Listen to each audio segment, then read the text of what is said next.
3 words that destroyed my business. Name not yours. That was what the lawyer told me. He did not look at me when he said it. He looked at the paperwork on his teak desk. He looked at the girl sitting next to me. She was smiling, not a warm smile, a cold smile, a shark smelling blood in the water. The documents burned in the metal bin. I watched the fire devour contracts and receipts. Now they had nothing on me. I watched the blue ink turn to black ash, the lease agreement for the bar, the supplier invoices, the bribes paid to the local police, all of it curling up in the smoke. The heat from the metal drum warmed my hands. My hands were shaking, not from the cold, from the rage, from the realization that I was 70 years old and I had been played like a cheap fiddle. I kicked the bin. Sparks flew up into the humid night air. They drifted towards the neon lights of Walking Street. I turned my back on the fire. I needed a drink. I needed to remember how I got here, how a man with a pension and a brain let a girl from the rice fields take him for everything. It started 6 months ago. I was walking down Beach Road. It was late. The humidity was a wet blanket over the city. The smell was distinctive. Salt water, sewer gas, grilled squid, exhaust fumes. It is the perfume of Pattaya. I was walking alone. I hated walking alone. It made me feel my age. I saw the reflection of an old man in the window of a 7-Eleven. White hair, stooped shoulders. A face mapped with wrinkles. I looked away. I did not want to be that man. I wanted to be Aaron the adventurer, Aaron the lover. The coconut palms lined the sidewalk. Under the trees, the shadows moved. The freelancers, the women of the night, they stood in clusters, short skirts, high heels, heavy makeup. They called out to the men passing by, "Handsome man, you go with me." I ignored the sweet ones, the ones who giggled and touched my arm. I did not want sweet. Sweet was for tourists. Sweet was for boys. I wanted something real, something raw. Then I saw Noon. She was not standing with the others. She was leaning against a concrete barrier near the police box. She was smoking a cigarette. She wore denim shorts and a black tank top. No glitter, no fake eyelashes. Her skin was dark, the color of polished teak. She had a tattoo on her shoulder, a scorpion. She looked at me. She did not smile. She did not call me handsome. She exhaled a cloud of smoke and stared right into my eyes. Her eyes were hard, black coal. I stopped walking. I felt a jolt in my chest. It was not love. It was adrenaline. It was the feeling you get when you step too close to the edge of a cliff. I walked over to her. "You have a light?" I asked.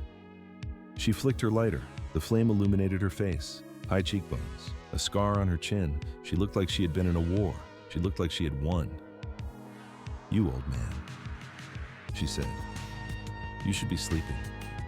I laughed. It was the first time I had laughed in weeks. "I'm not tired," I said. She dropped her cigarette on the pavement and crushed it with her heel. She looked me up and down. She was assessing me, not as a lover, but as a resource. I didn't care. I just wanted her to look at me. "You buy me drink," she said. Not a question, a command. We went to a small open-air bar on a side street. Plastic chairs, wobbly tables. The music was loud. Thai country songs mixed with hip-hop. We drank Chang beer with ice. She drank fast, like she was thirsty, like she was trying to wash away a bad taste. We talked, or rather, I talked. I told her about my life in London, the rain, the gray skies, the boredom of retirement. She listened, or she pretended to listen. She watched the street. Her eyes were always moving, scanning for threats, scanning for opportunities. She told me her name was Noon. She told me she was 22. I knew she was lying. She had the eyes of a 40-year-old, but I did not care. I looked at her smooth skin, her strong arms. I felt young just sitting next to her. I felt the energy radiating off her. It was intoxicating. A drunk tourist stumbled past our table. A large man, German or maybe Russian. He bumped into her chair. He spilled beer on her leg. "Hey, baby," he slurred. "Watch out." He reached out to touch her shoulder. It happened in a blur.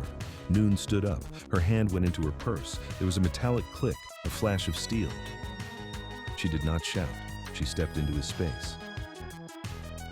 She pressed the tip of a folding knife against his gut, just above the belt buckle. "You touch, you die," she whispered. The man froze. His eyes went wide. He saw the knife. He saw her face. He saw that she meant it. He backed away. hands up, muttering apologies. He stumbled off into the dark. Noon sat down. She folded the knife and put it back in her purse. She picked up her glass and took a sip of beer. Her hand was steady, rock steady. I stared at her. My heart was hammering against my ribs. Most men would have run. Most men would have seen the red flag waving in the hurricane. But I was not most men. I was Aaron, the delusional romantic. I saw a woman who could protect herself, a warrior, a survivor. I saw fire, and I wanted to warm my cold hands on it. "I'm sorry," she said. "Bad men here must be strong." "You are strong," I said. She looked at me. For a second, the mask slipped. I saw something else in her eyes, exhaustion, desperation. "I'm tired of this," she said. "I'm tired of fighting. I want good life. I want make family proud." I reached across the table and took her hand. Her skin was rough, calloused. "I can help you," I said. That was the moment, the fatal error, the vanity. I wanted to be the hero. I wanted to save the wild animal. I did not know that wild animals cannot be saved. They can only be fed. We spent the night together, not at her room. She said her room was no good. We went to my hotel. The air conditioning was cold. The sheets were clean. She was aggressive, demanding. She took what she wanted. It was not making love. It was combat. And I loved it.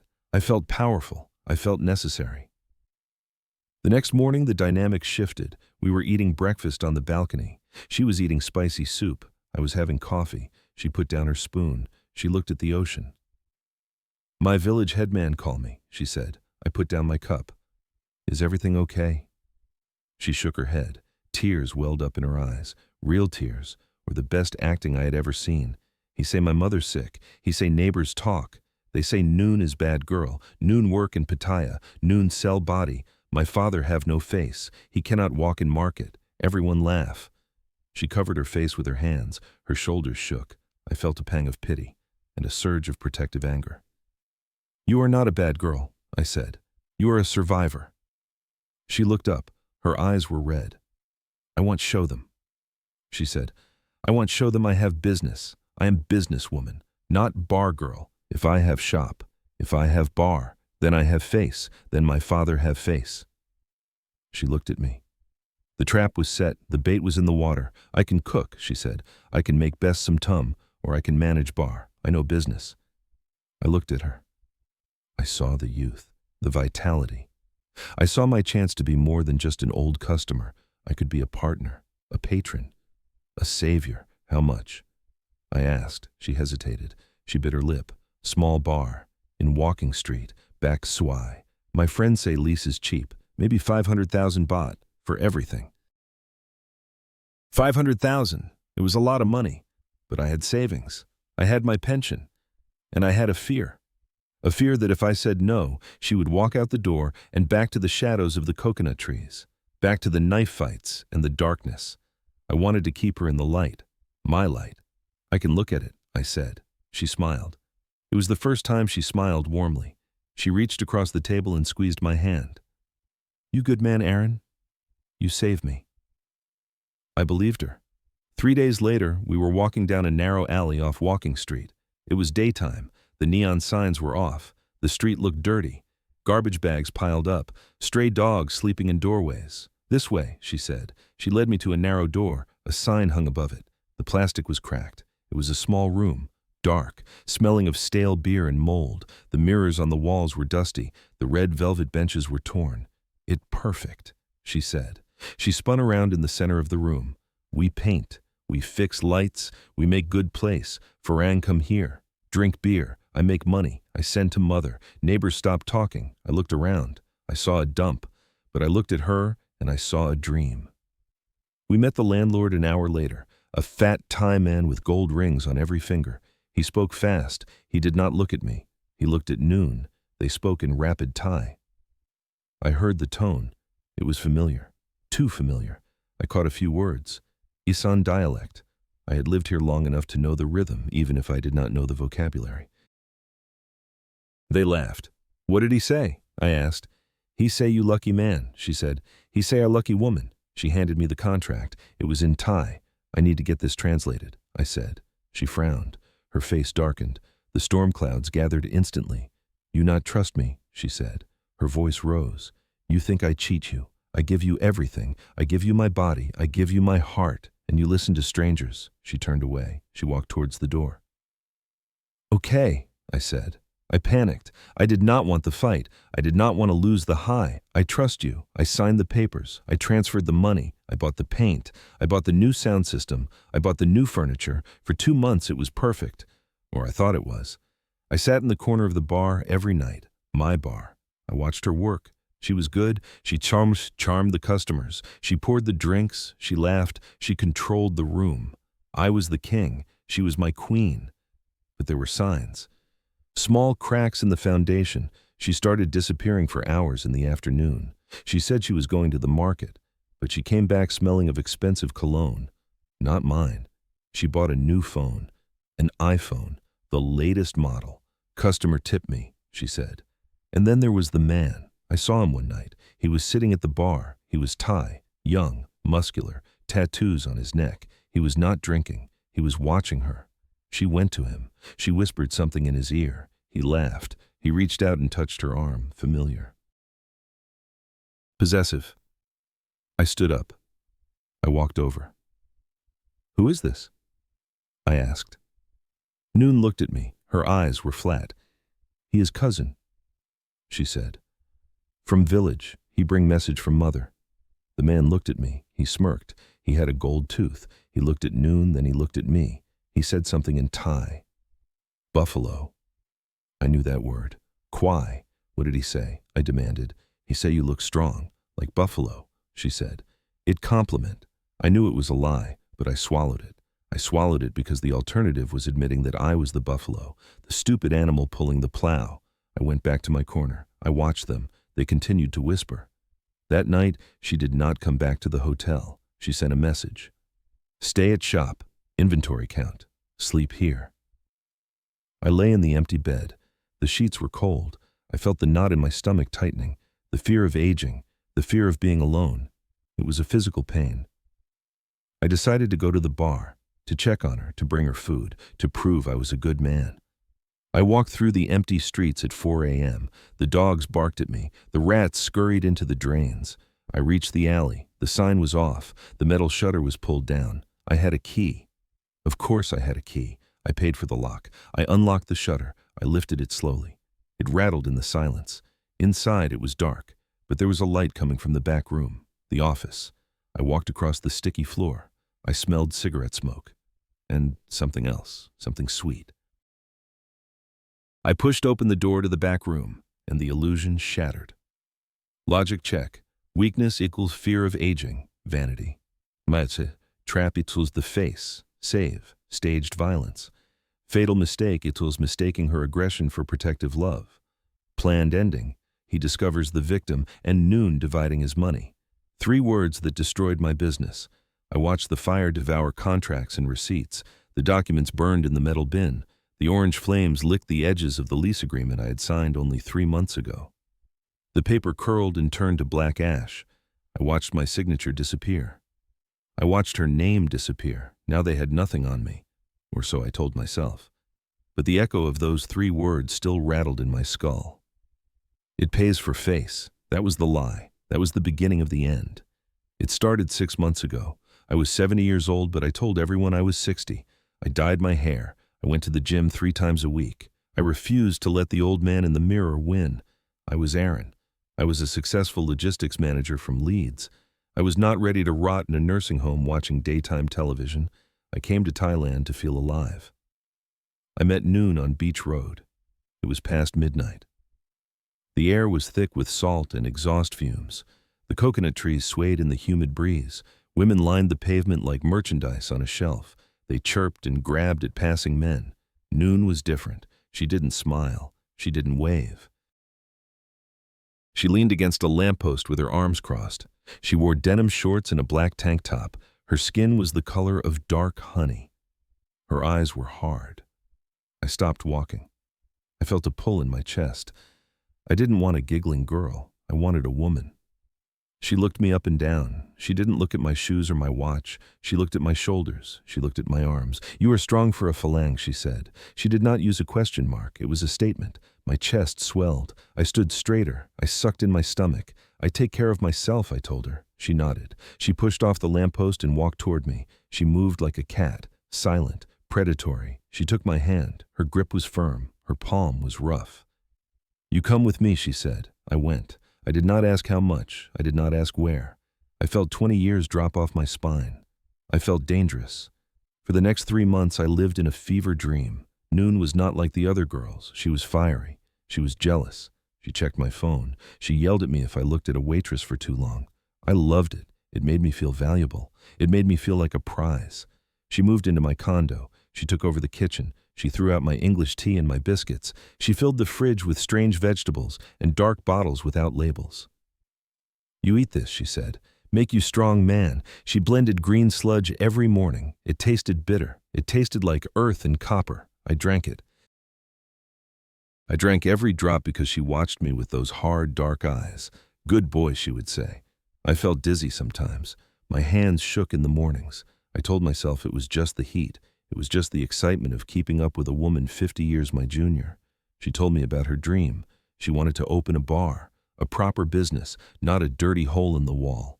A place with class, a place where she could be the boss and no one could look down on her. She talked about face. In Thailand, face is everything, Aaron, she told me. If you have business, you have face. If you have nothing, you are a dog. I wanted to give her face.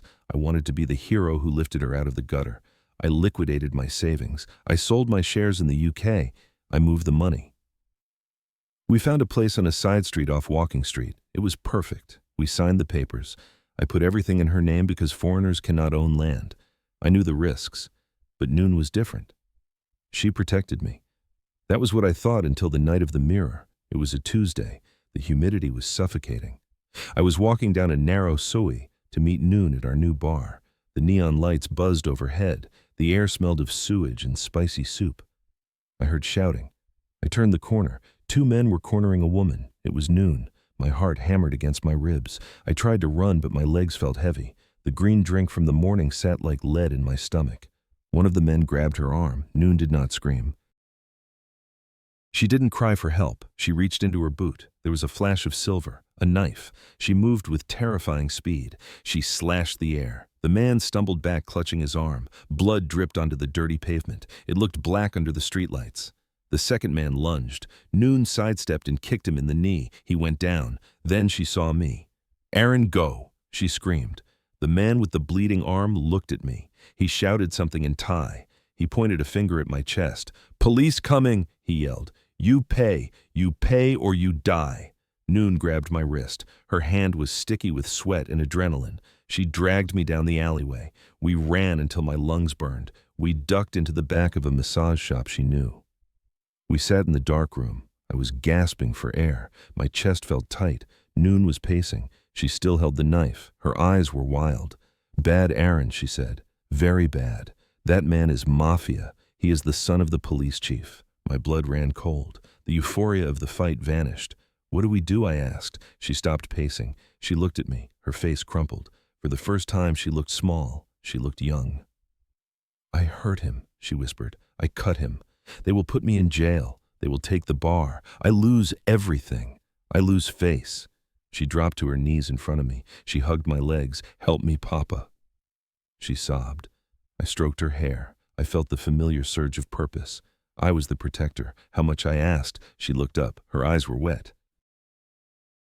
"He demands compensation. For the wound, for the disrespect, to save his face so he does not arrest me." "How much?" "Noon. 500,000 baht," she said. It was a fortune. It was almost everything I had left after buying the bar. "If I pay, he goes away." I asked. She nodded vigorously. "He promises. We sign paper. No police, no jail. We keep the business." I looked at her. I saw a terrified girl who had fought to protect herself. I saw my future. If she went to jail, I would be alone. I would be just another old man dying in the heat. I went to the bank the next morning. My hands were shaking so badly I could hardly sign the withdrawal slip. The teller looked at me with pity. I hated her for it. I put the cash in a brown envelope, 5 thick stacks of gray bills. Noon told me to wait at the bar. She would take the money to the man. She said it was too dangerous for me to go. "You stay," she said. "You are the boss. I fix this." She took the envelope. She kissed me on the cheek. Her lips were cold.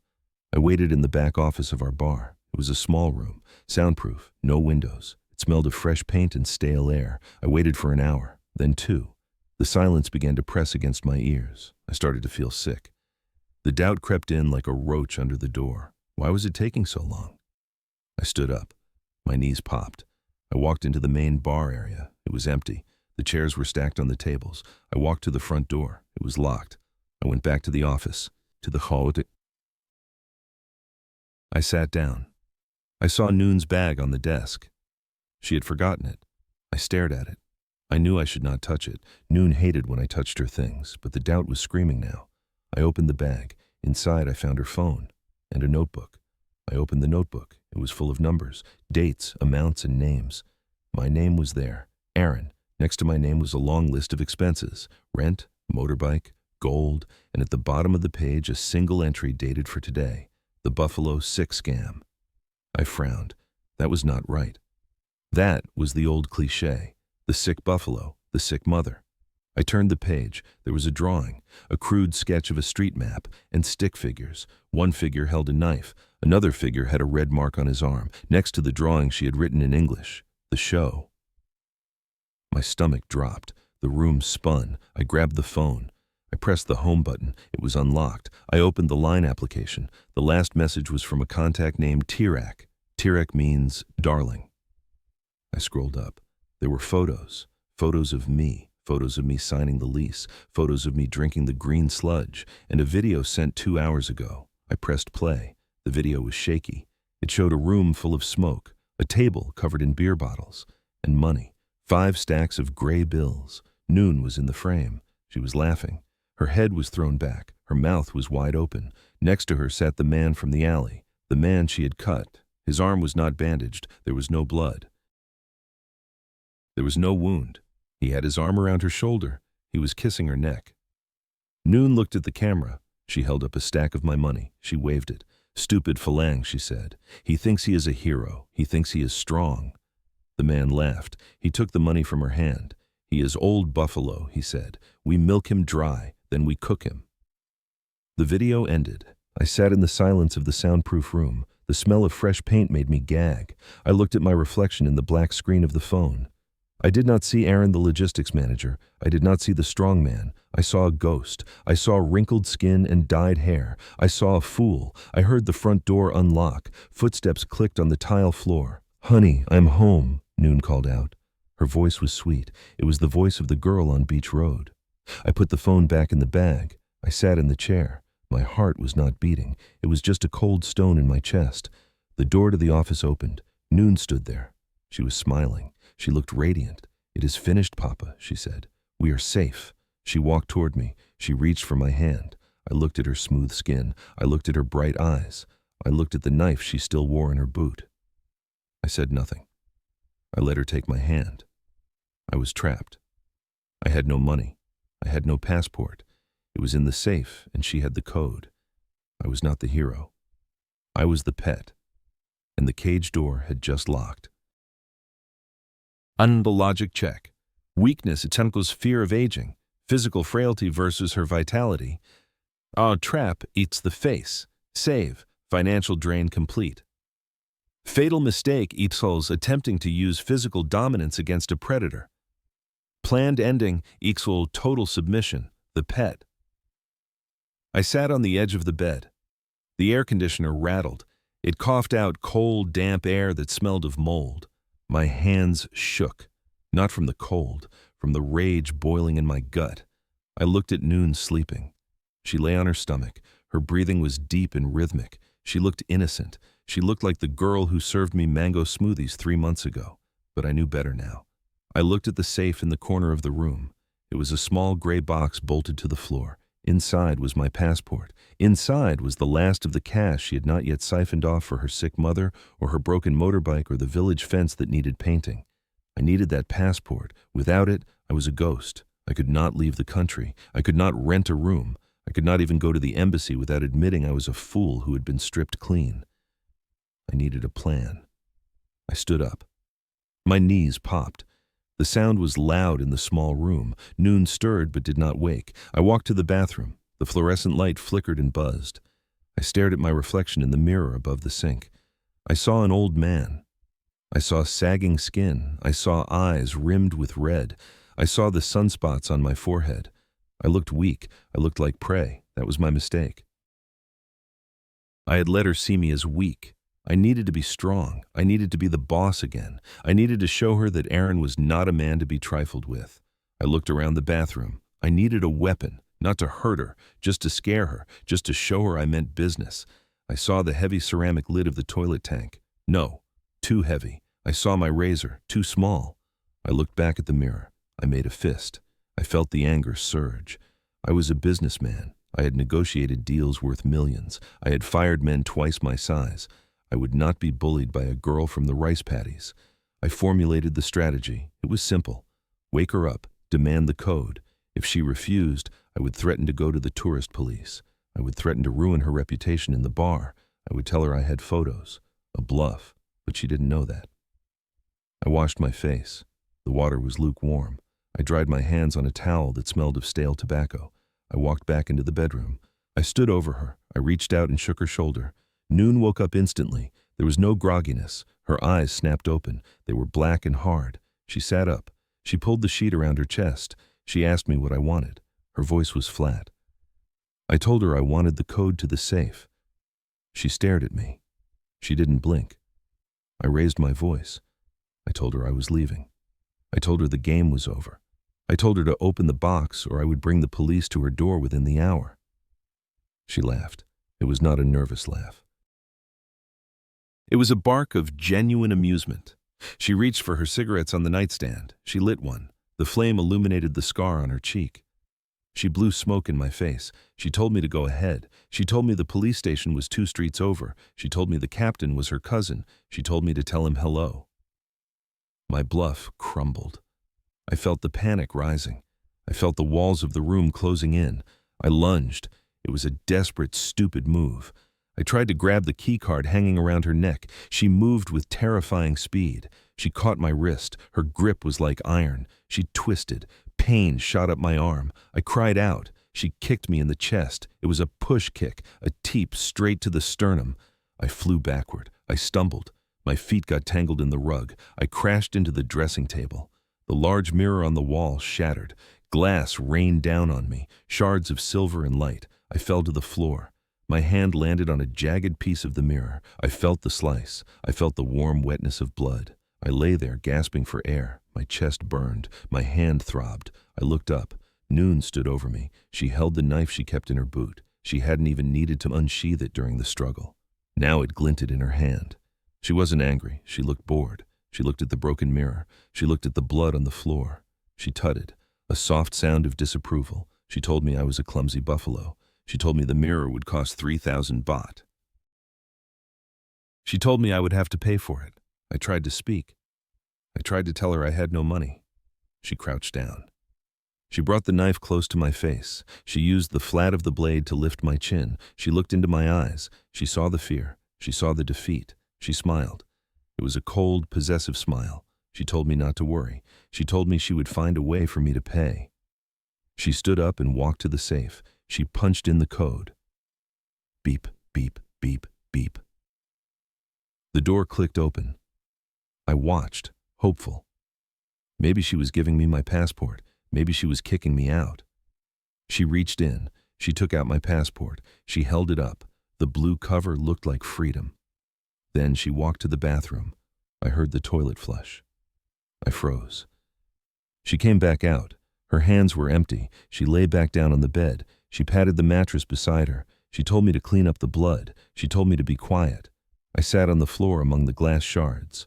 My hand was still bleeding. I looked at the empty safe. I looked at the dark window. I realized then that the door wasn't just locked. It was welded shut.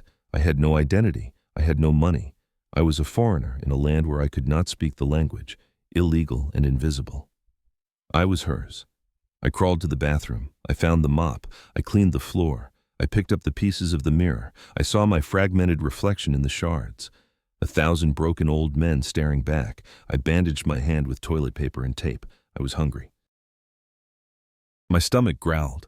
I walked to the bed. I sat on the edge, careful not to wake her. There was a bowl of leftover rice on the table. It was cold.